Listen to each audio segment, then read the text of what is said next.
Nakakashock talaga. According to ABS-CBN News Channel show, On the Money, yung mga Filipino na magiging 60 years old, 63% sa kanila ay tatandang walang naipon at walang pera. 27% will be dead, yung 5% naman ay nagtatrabaho pa din kahit matanda na. Only 4% will be financially independent at 1% lang yung magiging wealthy. In other words, 5% lang ng buong populasyon ng Pilipinas ang yayaman. According naman sa CNN Philippines, last 2014, ang income ng top 50 richest Filipinos ay $8.45 billion.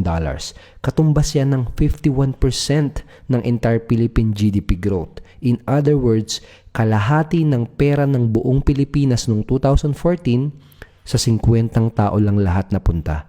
Nakakashock, di ba? Totoo talaga. The rich keeps getting richer while the poor keeps getting poorer. Ngayon, anong connection nito sa'yo? Well, you have two options. Kung ikaw ang tatanungin, anong pipiliin mo? Option A, gawin ang ginagawa ng karamihan, hinahayaan na lang nila na tumanda sila na walang naipon at walang pera. Or Option B, alamin mo kung ano yung sikreto para makopya mo yung ginagawa ng mayayaman.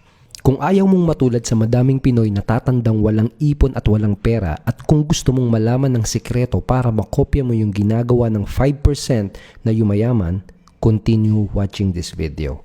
Yung iba ang sasabihin nila ayaw nilang yumaman. Ang nasa isip nila, pag mayaman daw gahaman, swapang kontrabida, malamang dahil to sa kakanood ng teleserye at telenovela. Pero ang totoo, marami sa mga pinaka-successful at mayayamang tao, sila pa yung pinakamapagbigay at pinakamatulungin sa kapwa. Madalas sila pa yung may pinakamalaking donation sa church at charities. At kaya sila yumaman ay dahil nagsumikap sila.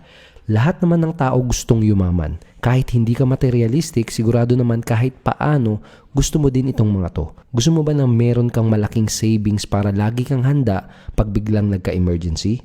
Gusto mo bang may sapat na income para hindi mo na po problemahin ang mga bills at utang? Gusto mo bang magkaroon ng masarap na lifestyle yung anytime nakakapag-relax ka? Gusto mo bang makapag-travel sa mga gandang lugar at sa iba't ibang bansa kasama ang pamilya mo? Gusto mo bang magkaroon ng time at financial freedom? Pues, magagawa mo lang yung mga yan kung alam mo yung sikreto ng mga mayayaman. So what's the secret? Simple lang, baka nga alam mo na. Very obvious kasi at araw-araw mo tong mga nakikita. Pero ako, ang tagal kong inalam kung ano yung sikreto. Tapos isang araw, bigla ko na lang yung nagets. Nang magets ko kung ano yung sikreto, biglang tumalon ang income ko. All of my money problems naglaho na parang bula. Gusto mo na bang malaman kung ano yung sikreto? Here's the deal. Pag nanood ka in the next 5 minutes,